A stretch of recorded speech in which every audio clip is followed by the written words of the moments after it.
Los opositores de la reforma proponen disminuir en un 75% el número de indocumentados. Y en más noticias de inmigración, nuevos casos de deportaciones aplican cierre administrativo. Porque la información es poder. Lo más relevante de la reforma migratoria.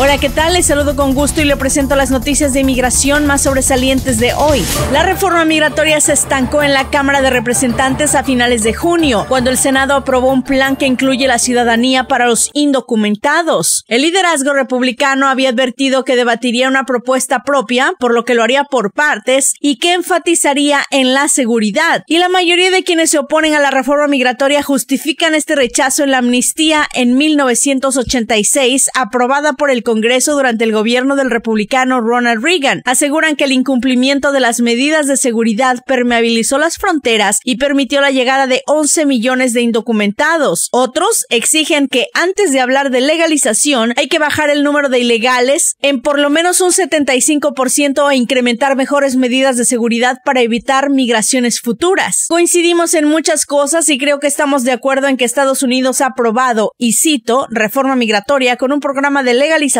con la promesa de fronteras seguras y vigilancia en el lugar de trabajo en 1986. Y creo que coincidimos en que esto no sirvió sino para recompensar a inmigrantes ilegales. Esto fue lo que declaró uno de los políticos. Si bien la amnistía del 86 regularizó la permanencia de 3 millones de indocumentados, la mayoría de ellos mexicanos, King insiste en mostrar el lado negativo de esta ley y dice que solo expandió y multiplicó la inmigración ilegal. Reforma para mí.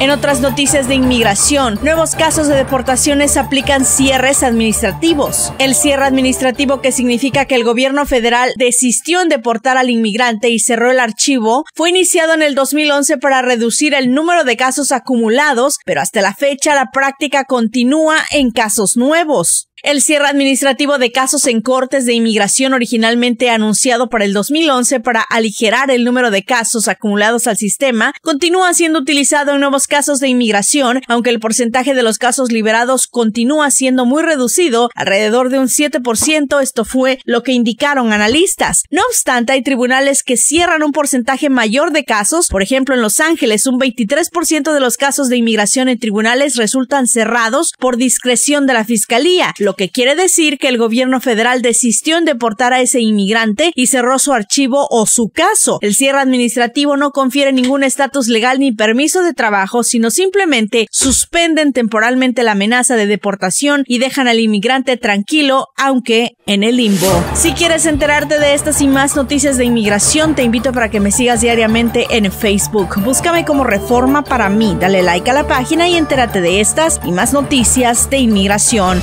Hasta aquí lo más sobresaliente del día, informó para Reforma para mí Ivette Ramos.